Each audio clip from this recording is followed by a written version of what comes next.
Welcome to a world of laughs where humor knows no bounds. Enjoyed your stay? Subscribe, hit like, and keep the chuckles coming. Remember, laughter is timeless. Hi, Men's Helpline. I'm in desperate need of your guidance on a matter that has been causing me severe distress.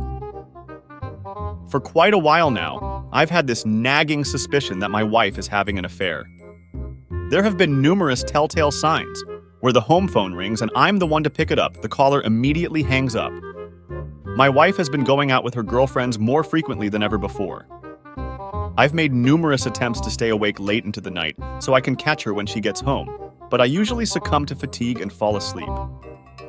In any case, just last night around midnight, I decided to take a different approach. I concealed myself in our backyard shed right behind our boat, with the intention of catching her in the act. As she arrived home, she alighted from an unfamiliar car, hastily buttoning up her blouse. She then reached into her purse, pulled out her underwear, and slipped them on right there. It was at this precise moment, as I was crouched behind the boat, that I noticed a fine crack on the mounting bracket of the outboard engine. The crack was hairline thin, but it was undeniably there. Now, here's the pressing question that's been keeping me up all night. Is this a defect I could potentially repair with welding, or would I need to replace the entire bracket?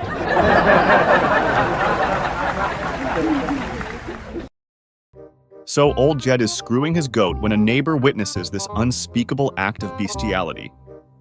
The neighbor calls the cops, and Jed is arrested. Jed goes to a lawyer, explains the case, and the lawyer says, "I can defend you for $5,000. "What's the point?" says Jed. "My neighbor witnessed the whole thing."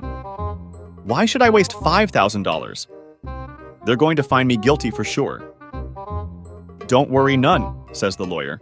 "The key to any trial is the jury, and believe me, I know how to pick a jury."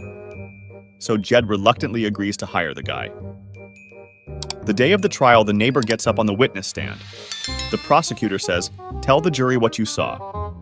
So the neighbor says, "I was walking along my property when I seen an old Jed over there approach one of his goats, drop his drawers, and mount that poor animal from behind." After about 2 minutes, the old Jed appeared to be finished. "What happened then?" asks the prosecutor. "Well," says the neighbor, "then that goat turned around and licked Jed's pecker." A gasp went up in the courtroom. Old Jed had all but given up hope when a juror in overalls leans over toward the fellow next to him and whispers, "You know, a good goat will do that."